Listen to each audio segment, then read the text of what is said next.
मेरे मन में ब्रह्मलोक जाने की इच्छा नहीं है, ब्रह्म पदवी परमेष्ठी पद प्राप्त करने की इच्छा नहीं है, मेरे मन में वैकुंठ जाने की इच्छा नहीं है, भगवान वैकुंठ का पार्षद बनने की इच्छा नहीं है। किंतु मेरे मन में एक अभिलाषा है कि मैं रसमय भाव में डूबा हुआ श्री वृंदावन धाम में किसी नाली का कीड़ा बन जाऊं। ये देखो, मुझे ब्रह्मा की पदवी नहीं चाहिए, सत्यलोक में परमेष्ठी पद। वैकुंठ का मुझे भगवत पार्षद स्वरूप नहीं चाहिए कि वैकुंठ मिल गया और मैं भागवत स्वरूप हो गया। जय विजय की जहां सेवा है वहीं मैं भी विराजमान रहूं, मुझे नहीं चाहिए। तो क्या चाहते हैं? मैं रसमय भाव में भरे हुए वृंदावन में किसी भगत की नाली का कीड़ा बन जाऊं। ऐसा भाग्यवान जो प्रिया प्रीतम के चिंतन में मगन है, उसकी नाली का कीड़ा बन जाऊं। क्या मिलेगा इससे? उसकी जूठन मिलेगी, उसका चरणामृत मिलेगा। जब नहाएगा तो चरणामृत मिलेगा, और जब थूकेगा, जूठे पात्र धोएगा तो उच्छिष्ट मिलेगा। इसी से हमको प्रियाजू की प्राप्ति हो जाएगी। कितनी अपार महिमा वृंदावन की है कि वृंदावन के नाली का कीड़ा बनना चाहते हैं उस घर का जिसमें प्रिया प्रीतम का भगत विराजमान हो, लेकिन उनको ब्रह्मा की पदवी नहीं चाहिए, वैकुंठ का पार्षद स्वरूप होकर वैकुंठ में रहना नहीं चाहिए। श्रीमद वृंदा विपिन कुसुमामोदवाही समीरो यस्मिन् देशे सरति तदवच्छिन्न कृष्णाप्लुतो वा। एषां वृंदावन मनुष्यकृत ग्रीवया सन्नतं वा। तत्रैवास्तां मम खलु जनिर्हन्त तेषां गृहेऽपि। जहां तक वृंदावन के फूल की सुगंध जाती है और जहां तक वायु के स्पर्श से वृंदावन की यमुना जी का जल जाता है, वायु का स्पर्श करके कण लेकर, वहां तक तो हम वास कर सकते हैं। 84 कोश भूमि मान लो। जहां तक वृंदावन की सुगंध जा रही है पुष्प की, और जहां तक वृंदावन की यमुना जी का जल कण लेकर वायु प्रवाहित होता है, यहां तक वास कर सकता हूं। या इनमें जो वास करने वाले हैं, मैं सिर झुका करके याचना करता हूं कि उनके घरों में मुझे किसी रूप में जन्मा दें। ऐसों के घरों का मुझे कुत्ता बना दे, बिल्ली बना दे, कुछ भी बना दे, या मनुष्य बना दे। ऐसों के घरों में जन्म हो जहां तक वृंदावन की पुष्प की सुगंध जा रही है, जहां तक यमुना जी का जल कण जा रहा है। मेरी यही आशा है, इसके बाहर मेरा सानिध्य न हो। कितनी बड़ी वृंदावन के प्रति आसक्ति है, क्योंकि प्रिया प्रीतम का निज धाम है। श्री धाम वृंदावन में यदि आपको आने को मिला तो निश्चित मानो राधा किशोरी बहुत प्रसन्न है आप पर, तभी आप वृंदावन आ सकते हैं। वृंदावन आकर यदि नाम कीर्तन, गुण कीर्तन, सत्संग सुना, खूब भजन कर रहे हैं, तो बहुत बड़ी कृपा। यहाँ का थोड़ा भजन बहुत बड़ा भजन होता है, यहाँ थोड़ा दान बहुत बड़ा दान माना जाता है। तो ये जो भजन कर रहे हो, ये जो दान कर रहे हो, इसका फल मांगो कि मुझे वृंदावन वास मिले, मुझे श्यामा श्याम के चरणों में प्रीति मिले। पूज्य श्री पंडित गया प्रसाद जी महाराज। लक्ष्य में पूरी दृढ़ता होए और सांसारिक कोई चाह ना होए, तो अपने आप परमार्थ में आप आगे बढ़ते जाएंगे। लक्ष्य में पूरी दृढ़ता होए और सांसारिक कोई चाह ना हो, अपने आप को और अपने पूरे वस्तुओं को भगवान की सेवा में अर्पण कर दे। अब हमारा कुछ नहीं, जो कुछ है सब भगवान का है और मैं भी भगवान का हूं। यदि पूरी सृष्टि में अपनों कोई न होए भगवान के सिवा, अपना कुछ नहीं है, ना कोई व्यक्ति है हमारा, न कोई वस्तु रह गई हमारी। जो हमारी वस्तु थी वो तो प्रभु को समर्पित हो गई। जो हमारे संबंधी थे वो सब प्रभु के संबंध में समा गए। हमारा कोई संबंधी नहीं, हमारी कोई वस्तु नहीं, केवल एक श्री भगवान ही हैं। तब समझे कि मैं भगवान के सन्मुख हो गया हूं। जो भगवान कहते हैं सन्मुख हो ही जीव मोहि जबहि, जन्म कोटि अघ नासो तब ही। जब जीव हमारी सन्मुखता ले लेता है तो करोड़ों जन्म के पाप उसके मैं नष्ट कर देता हूं। सन्मुख होए जीव मोहि जबहि, जन्म कोटि अघ, करोड़ों जन्मों के पाप नाश है तब है। क्या सन्मुखता है? फिर सुन लो, भगवान की सन्मुखता क्या है? लक्ष्य में पूरी दृढ़ता होए, सांसारिक कोई चाह न होए, अपने आप को और अपनी पूरी सामग्री को भगवान को अर्पण कर दे। पूरी सृष्टि में अपने ताई कोई भी वस्तु व्यक्ति स्थान न हो, केवल श्री भगवान। तब समझे कि अब मेरो इनके प्रति सन्मुखता भई है। अब ही या मार्ग में प्रवेश नहीं माने जाएगो, अभी सन्मुखता भई है, प्रवेश नहीं माने जाएगो। प्रवेश तो तब होएगो जब कोई भगवत प्राप्त महापुरुष तुम्हारी बाह पकड़ लेगो। हाँ, ऐसी स्थिति जब बनेगी कि पूर्ण समर्पण और कोई महापुरुष तुम्हारी हाथ पकड़ लिया, तब प्रभु तुम चिंता ना करो, काहू न काहू संत के पास तुम्हें भेज देंगे, या काहू न काहू महापुरुष आके तुम्हारी बाह पकड़ लेगो। तुम सन्मुख हो, जब द्रवहि दीन दयालु राघो, तो साधु संगति पाई। जब भगवान किसी जीव पर दया करते हैं, कृपा करते हैं, तो अपने प्रेमी महाभागवत का संग दे देते हैं। तब प्रभु काहू ना काहू संत को वाजीव की बाह पकड़े भेज दे हैं, और संत के मिलते ही जीव अपने जीवन धन प्रभु सो मिलवे को तड़पे। तब संत वा की बाह पकड़ के अपने प्रीतम की ओर लेके भाग पड़े है। वह स्थिति में बड़ी द्रुत गति से जीव को अध्यात्म मार्ग तय हो जाए, और वो संत गुरुदेव वह जीव को प्राणनाथ की परम सुखद गोद में जाए के बैठाए दे।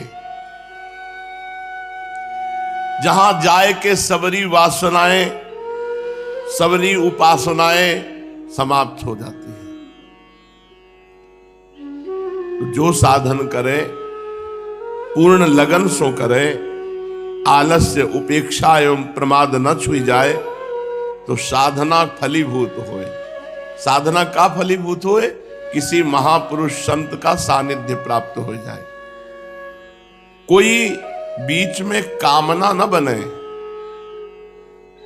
भोग वासना न बढ़े, बड़ी सादगी सो जीवन रखे। जहां ताई विलासिता, वहां उपासना ना आए।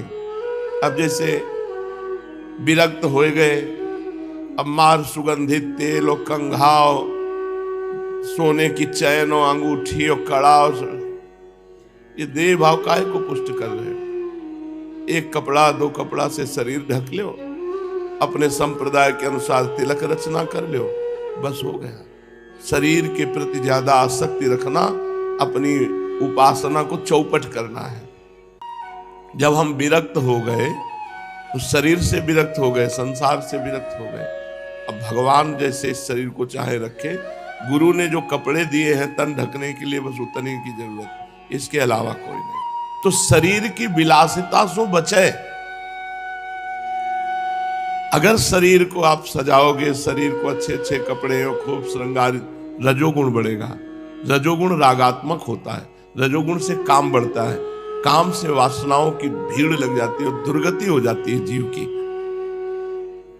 सादा आहार करे, सादा वस्त्र पहने, और जहां स्थान पे रहे सादा रहे। एक बार राधा केल कुंज के संतों की रहनी देखने के लिए हर कमरे में गए। एक चटाई पड़ी हुई है, करवा रखा हुआ है, ऐसा लगता है कि स्टेशन का हो सब, ये नहीं मारी गद्दा और तकिया और सब नहीं, हर साधक के कमरे में चटाई पड़ी हुई है। कैसे गर्मी का समय एक चटाई पड़ी हुई, अपने अपने कमरे सब बंद। बहुत सुंदर भगवान की कृपा है जो आप लोग प्रपंच रहित हो, आप लोग भंडारा नहीं खाते हो जाके, आप लोग एकांत सेवन कर रहे हो, बस ऐसे ही चुपचाप चलते रहो, किसी की तरफ मत देखो। धीरे धीरे धीरे धीरे आप भगवान के नजदीक पहुंच रहे हैं। प्रियालाल कृपा दृष्टि से आपको देख रहे हैं, आप निहाल हो जाओगे। चुपचाप ऐसे चलते रहो, बीच में जो प्रलोभन आते हैं, बीच में जो विक्षेप आता है उसे सह जाओ। प्रलोभन भोगों का, विक्षेप वासनाओं का, चुपचाप सह जाओ। रोज का रोज हमारी आयु क्षीण हो रही, रोज रोज हम प्रभु के नजदीक पहुंच रहे हैं, ऐसा भाव सोचो। क्यों? आप चलो भी नहीं तो भी आप प्रभु के नजदीक पहुंच रहे हैं। श्री हरिवंश प्रताप नाम नौका निज खेवक, भव सागर सुख तरत निकट हरिवंश जो सेवक। हरिवंश प्रताप रूपी नौका में हम बैठ गए, शरणागत है। अब नाम जब कर ले हम, यही पतवार है और खेवैया गुरुदेव हैं। हमें तो केवल बैठना है इस नाव पे, हरिवंश शरणागत होकर इस नाव पे बैठ जाना। बैठना क्या है? नाम जप करना। हरिवंश नाम बिसरे न छिन, श्री हरिवंश सहाय भल। हरिवंश भरोसे भय निडर, सुनित गर्जत हरिवंश बल। नाम जप न छूटे। नाम जप करने का मतलब है हम नौका पे बैठे हैं और श्री जी तक हरिवंश प्रताप रूपी नौका पहुंचाने के लिए स्वयं हरिवंश रूपी गुरु खेवैया है, वो खे के हमें पार कर रहे हैं। सादा आहार करे, सादा वस्त्र पहने, सादा स्थान में रहे और अपने को कभू संत न माने। कभू संत, सबको मान दे, स्वयं अमानी रहे। अपने को त्यागी, बैरागी, तपस्वी, ज्ञानी, भजनानंदी, प्रेमी न माने कि मैं बहुत त्यागी हूं, मैं बैरागी हूं। नहीं, सबके चरणों में झुको। सबहि मान प्रद आप अमानी। दिखाइवे के ताई कोई साधना न करे। कुछ साधनाएं दिखाने के लिए होती है। अगर आप एकांत में भजन करते हो तो आपका कोई दिखावापन ना हो।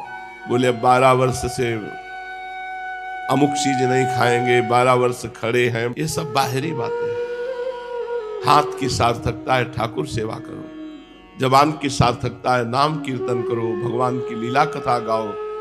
एक एक अंग सार्थक कर लो भगवान से जोड़ करके। संसारी प्राणी के साथ व्यवहार पल मात्र को न रहे। ये जो भगवान से विमुख विषयी पुरुष है, इनसे पल मात्र का भी व्यवहार न रहे, इनसे हमारा कोई संबंध न। बड़े छली कपटी गंदे परमाणु वाले, दूर से भगवत भाव करो, इनसे मित्रता मत करो। इनके रोम रोम में विषय भरा हुआ है, अगर ये छू गए तो तुम्हारा परमार्थ ले जाएंगे। वृंदावन के वास को जिनके नाहि हुलास, तिनको परस न कीजिए, तज ध्रुव तिनको पास। छूने तक के लिए मना किया गया है। तो एक पल हूं मात्र को व्यवहार संसारी प्राणी सो ना होए, जो भोगी पुरुष है। आसक्ति कहूं न हो न पावे, साथ ही सब यही समझे कि हमसे बड़ा प्रेम करे हैं। व्यवहार ऐसो रखो कि सब समझे हमसे बड़ा प्रेम करे हैं और काहू से नहीं। सबके प्यारे सबसो न्यारे, ऐसी रहनी रहिए। साधु कैसा? बोले सबके प्यारे और सबसे न्यारे, ऐसी रहनी रहिए। सर्वथा मिटानो है व्यर्थत्व। समय हमारा नष्ट न होने पावे, एक एक मिनट भगवान में व्यतीत हो। स्वभाव अति उत्तम बने, सतत यही करनो है, यही कहनो है, यही सुननो है, यही विचारनो है कि हमारो समय व्यर्थ न जाए। हर समय हम भगवान की एक एक वृत्ति भक्ति में जोड़े। भगवान की भक्ति में एक एक वृत्ति हमारी नेत्र, वाणी, नासिका, जिह्वा, हाथ, पैर, शरीर, मन, बुद्धि, चित्त, अहंकार सब भगवान में जोड़े।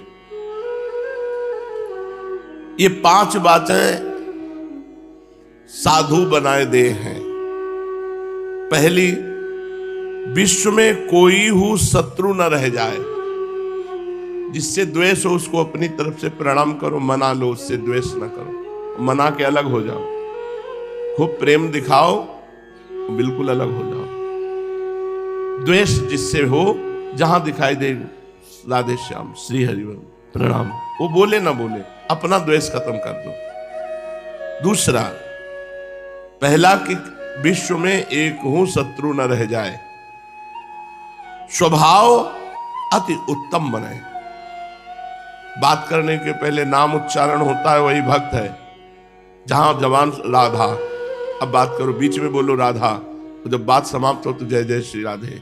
ये भक्त का लक्षण है। अगर आप फोन से भी बात कर रहे हो तो हेलो नहीं निकलना चाहिए, श्री हरिवंश, चाहे जिससे बात करें, श्री हरिवंश राधे राधे। अब बात शुरू करो। स्वभाव अति उत्तम बने, हंसी बोले बहुमान है। जब श्री हरिवंश नाम जानी है, तब सब हिनते लघु मानी है। हंसी बोले बहुमान है। जब तुम नाम का महिमा प्रभाव जानोगे तो सबसे हंसकर मुस्कुराकर बात करना, बड़ा नम्र सहज उत्तम स्वभाव। ये 5 बातें साधु बना देती। एक, संसार में काहू शत्रु ना होए। दूसरी, स्वभाव अति उत्तम मृदुल सहज होए। तीसरो, काल व्यर्थत्व, समय व्यर्थ न जाने पावे, एक भी मिनट व्यर्थ न जाने पावे। ऐसा भगवान का सुमिरन, भगवान की कथा, भगवान की सेवा, भगवत भाव, जिसमें हमारा एक भी मिनट कबहू काल वृथा नहीं जाए। संतत सकल सुनो चित लाए, श्री हरिवंश प्रताप जस। कभी काल व्यर्थ नहीं जाना चाहिए, समय व्यर्थ नहीं जाना चाहिए। चौथा, श्री भगवान के नाम को अपनी जिह्वा में बसाए ले, कभी न छूटे। नाम का ऐसा अभ्यास बसा ले, कभी न छूटे। और 5वां, हर समय लक्ष्य में दृढ़ रहे कि हमें भगवत प्राप्ति करनी है। ये 5 बातें साधु बनाए दे। पहली बात, पूरे संसार में एक हूं शत्रु न रह जाए। दूसरी बात, स्वभाव अति उत्तम बने। तीसरी बात, हमारा एक मिनट भी भगवान से अलग ना हो, व्यर्थ न जाए। चौथी बात, निरंतर जिह्वा में नाम भगवान का सुमिरन रहे। 5वीं बात, ये याद रहे कि मेरा लक्ष्य है भगवत प्राप्ति। लक्ष्य भगवत प्राप्ति, तो हम कहीं भटकेंगे नहीं। हमें और कुछ नहीं चाहिए, श्री भगवान चाहिए। श्रीमद् भागवत महापुराण, भगवान श्री कृष्णचंद्र जी श्री उद्धव जी को उपदेश कर रहे हैं।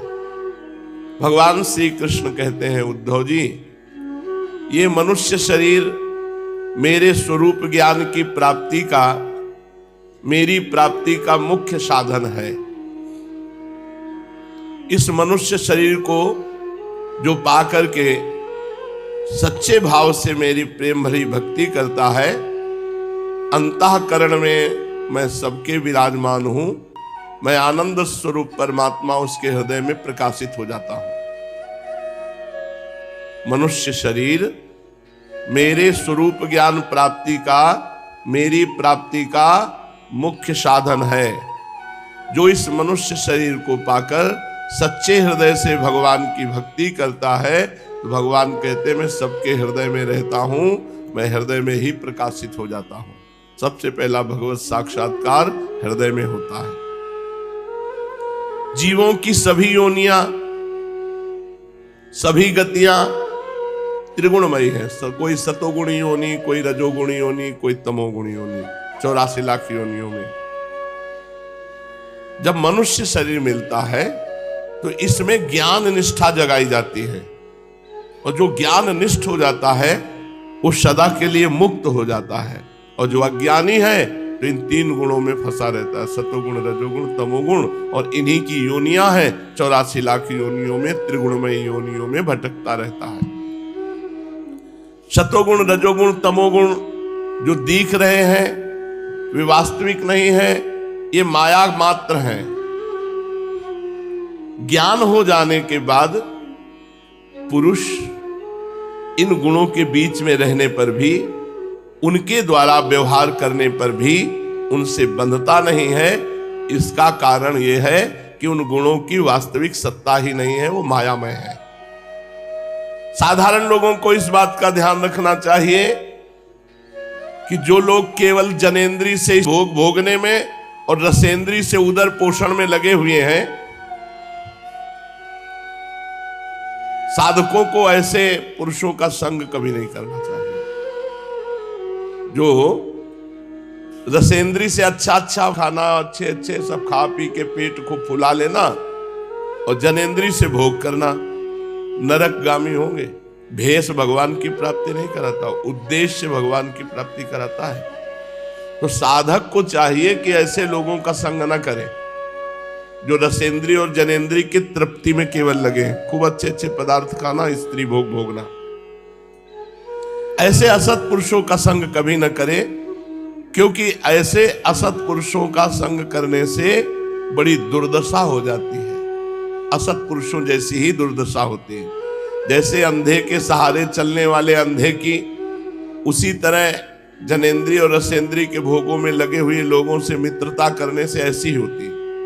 जो जनेंद्री और रसेंद्री के भोगों में रमण करने वाले हैं, ऐसे लोगों का अनुगमन न करे, ऐसे लोगों का संग न करे, नहीं वैसी ही दुर्दशा होगी जैसे अंधे के सहारे चलने वाले अंधे की।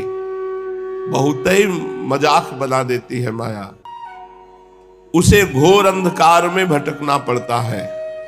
उद्धव जी, हम तुम्हें एक उदाहरण देते हैं। परम यशस्वी सम्राट इलानंदन पुरुरवा उर्वशी के विरह से अत्यंत बेसुध हो गए। जब उनका वो विरह शोक हटा, जब वैराग्य हुआ, तब उन्होंने गाथा गाई, वो मैं तुम्हें सुनाता हूं। राजा पुरुरवा बड़े तेजस्वी सम्राट थे, इतने पुण्यात्मा थे कि एक दिन उर्वशी अप्सरा को एक बगीचे में देखा। वो आई ही थी इन्हीं के लिए। उर्वशी अप्सरा भगवान नारायण की जंघा से प्रकट हुई, स्वर्ग की सबसे श्रेष्ठ अप्सरा है, जिनके शरीर से योजनों सुगंध फैलती है। बात करती तो भविष्य की तरह उनके मुख से परम सुगंध निकलती। वो देवी है। उर्वशी को देखा, उर्वशी से पीछे चरित्र हो चुका है। उर्वशी से प्रार्थना की कि आप हमारी अर्धांगिनी बन जाएं। मैं पुरुरवा चक्रवर्ती सम्राट हूं, तो उनका महाराज आपकी सेवा करने का अवसर मिले, मेरा सौभाग्य है। पर मेरी शर्त है, मैं केवल घी पीऊंगी, शुद्ध घी गाय का। देवी है। और दूसरी बात, मेरे भेड़ के 2 बच्चे हैं, इनको कभी कोई चुरा न ले जाए। और तीसरी बात, कभी आपको सैया के अलग निर्वस्त्र न देख लूं। अगर इन 3 बातों में कोई त्रुटि होगी, मैं उसी समय चली जाऊंगी। काफी समय हुआ महाराज पुरुरवा के सानिध्य में उर्वशी को रहते हुए। वर्षों व्यतीत हो गए, 1 मिनट की तरह। इतना सुंदर संयोग। उर्वशी जी परम सुंदर और परम पवित्र देवी हैं। वो देवराज इंद्र को अच्छा नहीं लगा कि उनकी सभा की अप्सरा किसी मनुष्य के पास इतने दिन तक रहे, तो उन्होंने 2 गंधर्वों को भेजा कि अंतर्ध्यान होकर जाओ और उनके महल में घुस करके उनके बच्चे चुरा लो भेड़ के, और फिर इतना प्रकाश करना जब पुरुरवा भगे कि उसके पूरे शरीर का दर्शन उर्वशी को हो जाए। तो गए, भेड़ के बच्चे को चुराया और लेकर जाने लगे। तो उर्वशी ने कहा, महाराज देखो मेरे भेड़ के बच्चों को कोई चुरा रहा है। तो वो सैया में ही पड़े थे, एकदम भागे, वैसे तो चमक पड़े, वो तो गंधर्व थे। तो उनके तेज में दिगंबर देखा, उनको नग्न देखा और भेड़ के बच्चे चुरा ले गए। उर्वशी अंतर्ध्यान हो गए।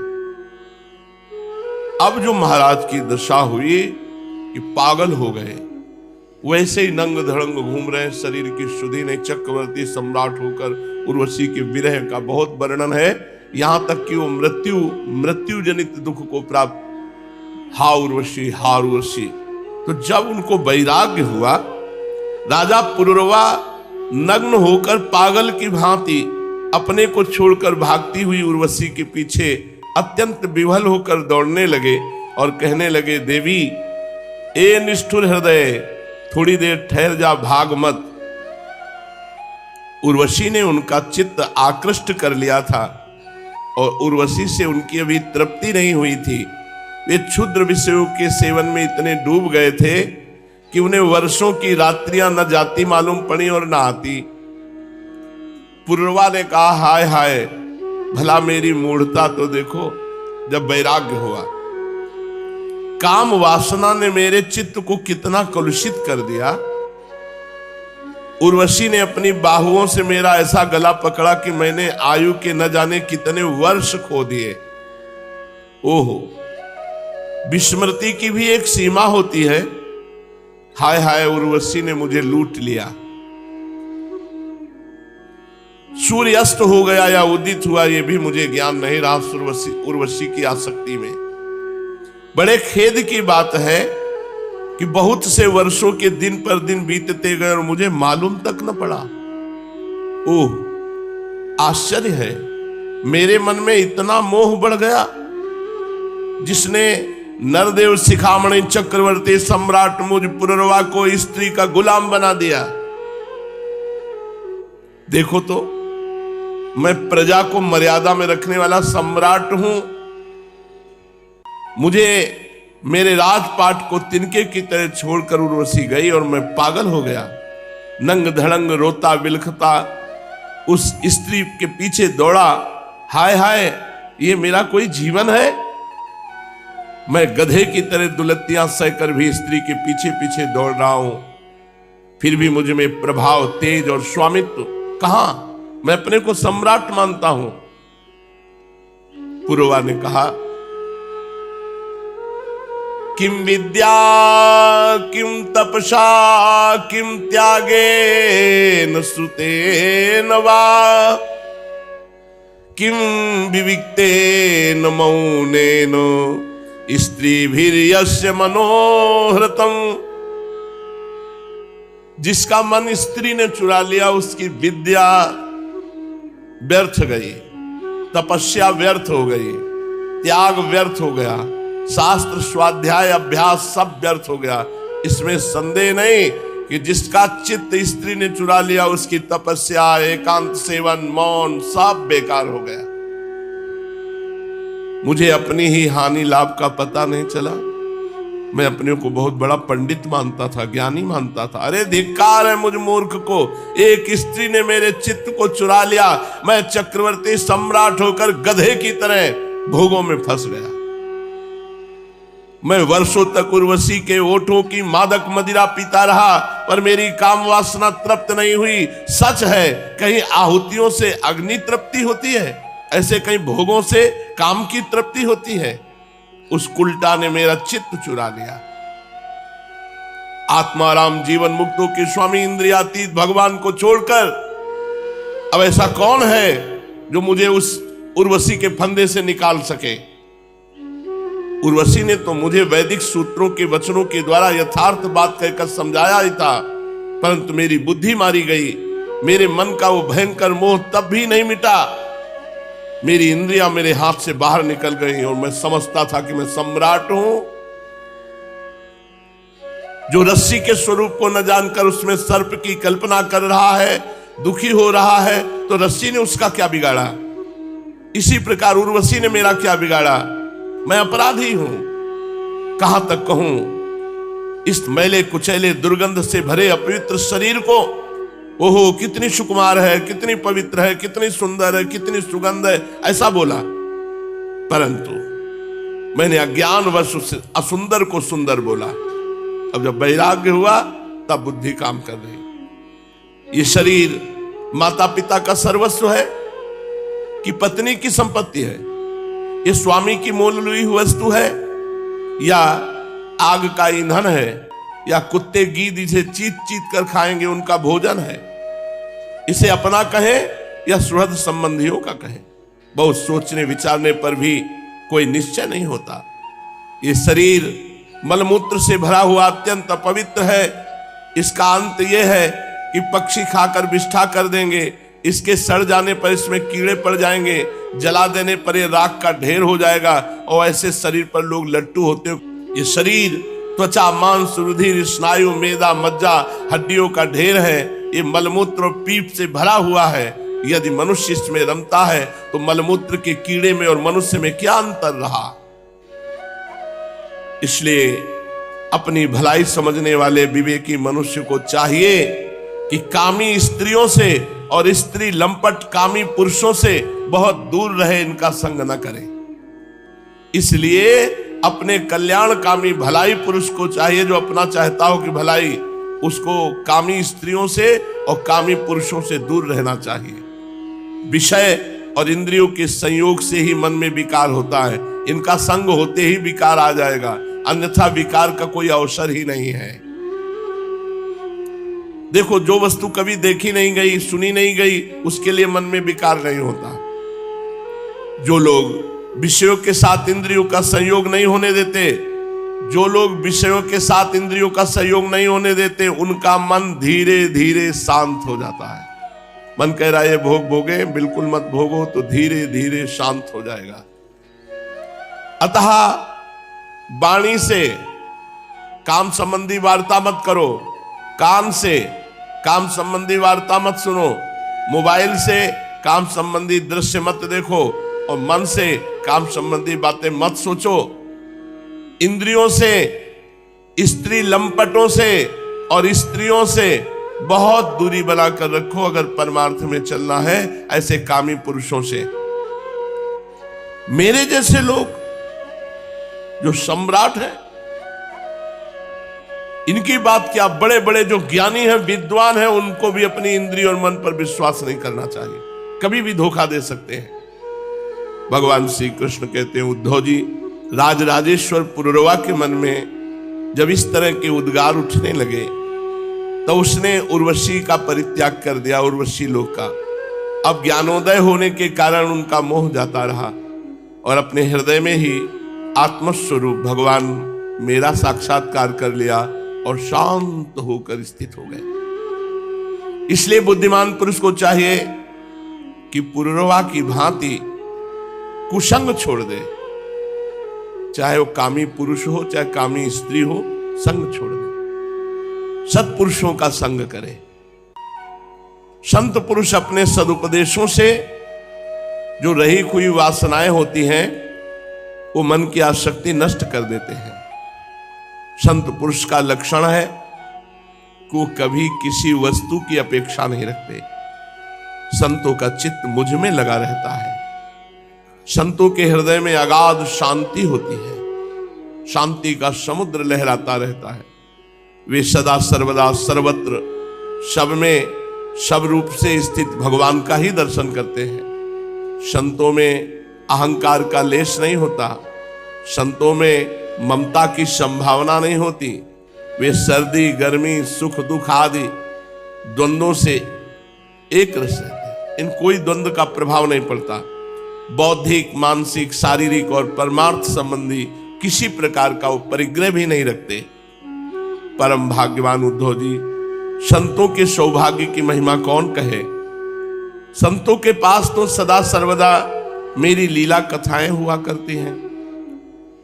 जो मेरी लीला कथाएं सुनता रहता है, उसका परम हित परम मंगल होता है। घने जंगलों के बीच एक छोटा सा गांव था, हरिपुर। वहां के लोग अत्यंत साधारण जीवन जीते थे, लेकिन एक बात उन्हें विशेष बनाती थी, उनका अपार भक्ति भाव। गांव का हर व्यक्ति भगवान विष्णु का परम भक्त था। हर सुबह मंदिर की घंटियों की मधुर ध्वनि से पूरा गांव गूंज उठता, और हर शाम दीपों की रोशनी से मंदिर स्वर्ग जैसा प्रतीत होता। इस गांव में ही रहता था एक युवक, माधव। माधव साधारण किसान था। उसका शरीर सुदृढ़ था, पर हृदय अत्यंत विनम्र। उसके पिता बचपन में ही चल बसे थे, और मां भी कुछ वर्ष पहले स्वर्ग से धार गई थी। अब माधव अकेला था, परंतु उसकी आत्मा ईश्वर से जुड़ी थी। वह हर सुबह मंदिर जाकर प्रभु विष्णु की आरती करता और दिन भर खेतों में परिश्रम करता। जब वह खेतों से लौटता तो गांव के बच्चों को रामायण और भागवत सुनाया करता। उसकी आवाज में ऐसा माधुर्य था कि बड़े बूढ़े भी एकटक सुनते रहते। एक दिन गांव में एक साधु आए।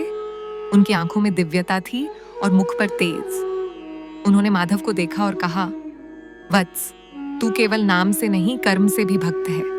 तेरा मन निर्मल है। तू यदि चाहे तो ईश्वर के साक्षात दर्शन कर सकता है। माधव विस्मित हुआ, पर उसने विनम्रता से पूछा, गुरुदेव, कृपा कर मार्ग बताइए। जीवन का यही उद्देश्य है। साधु बोले, इस जंगल के पार एक पर्वत है, वहां एक प्राचीन गुफा है जहां सतयुग से एक तपस्वी समाधि में लीन है। वहां जाकर 7 दिन उपवास करके केवल एक बार भगवान का नाम लेकर ध्यान करो। यदि तेरा मन निष्कलंक हुआ तो स्वयं नारायण तुझसे मिलेंगे। माधव ने साधु को प्रणाम किया और उसी दिन चल पड़ा। रास्ता कठिन था, कांटों से भरा, जंगली जानवरों से भरा हुआ, पर माधव का विश्वास अडिग था। 7 दिन तक वह गुफा में बैठा रहा, बिना अन्न बिना जल, केवल नारायण नारायण जपता रहा। शरीर दुर्बल हो गया पर मन और अधिक प्रकाशवान होता गया। 7वें दिन मध्य रात्रि को गुफा में एक दिव्य प्रकाश फैला। वह प्रकाश इतना उज्जवल था कि आंखें मूंद लेनी पड़ी।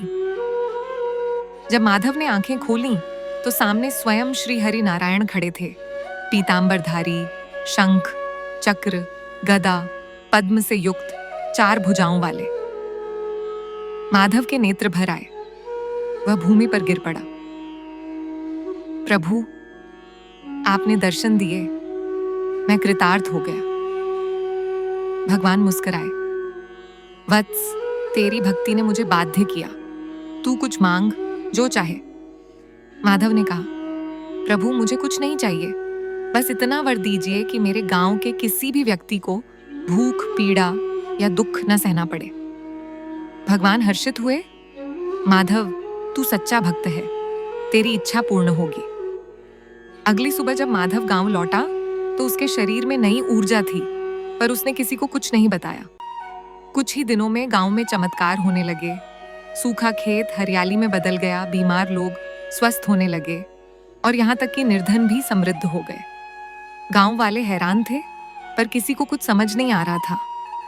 एक दिन वही साधु फिर गांव आए और उन्होंने सभी को बुलाकर कहा, इस गांव में चमत्कार इसीलिए हो रहे हैं क्योंकि यहाँ एक सच्चा भक्त रहता है, माधव। जिस रात वह भगवान से मिला, उसी क्षण इस गांव की किस्मत बदल गई। लोगों की आंखों में आंसू आ गए। सबने माधव को घेर लिया और उसके चरणों में झुक गए। माधव ने सभी को उठाया और कहा, यह सब प्रभु की कृपा है, मैं केवल माध्यम हूं। इसके बाद माधव ने एक छोटी सी कुटिया बनाकर उसी में रहना आरंभ कर दिया। वह लोगों की सेवा करने लगा, बीमारों की सेवा, बच्चों को शिक्षित करना, वृद्धों को भोजन देना। उसने अपना सारा जीवन परोपकार में लगा दिया। लोग उसे भक्त माधव कहने लगे। वर्षों बीत गए, माधव वृद्ध हुआ। एक दिन वह गांव के मंदिर में अकेला बैठा था। शाम का समय था, आरती की घंटियां बज रही थीं और दीपों की रोशनी चारों ओर फैल रही थी। तभी मंदिर में वही दिव्य प्रकाश फैला और प्रभु नारायण पुनः प्रकट हुए। उन्होंने माधव से कहा, वत्स, अब समय है तेरे मेरे साथ आने का। माधव मुस्कुराया। प्रभु, मैंने जीवन में जो चाहा वह सब आपकी कृपा से पाया। अब इस जीवन की कोई इच्छा नहीं बची। और फिर उसी क्षण मंदिर की घंटियां अचानक बंद हो गईं, दीपक स्थिर हो गए और एक शांति का भाव मंदिर में भर गया। गांव के लोग मंदिर की ओर दौड़े और देखा, माधव वहीं बैठा था, पर अब उसकी देह स्थिर थी, मुख पर एक दिव्य मुस्कान थी। लोगों ने उसे समाधि दी, उसी मंदिर के पास जहां से उसकी भक्ति की यात्रा आरंभ हुई थी। आज भी हरिपुर गांव में लोग कहते हैं कि यदि सच्चे मन से नारायण का नाम लिया जाए तो भक्त माधव की आत्मा सुनती है और प्रभु की कृपा बरसती है। भक्ति, त्याग और सेवा का ऐसा उदाहरण दुर्लभ है। माधव न केवल प्रभु का प्रिय बना, बल्कि अनगिनत लोगों के जीवन का दीप बन गया। एक ऐसा दीप जो समय के हर अंधकार को हरता है।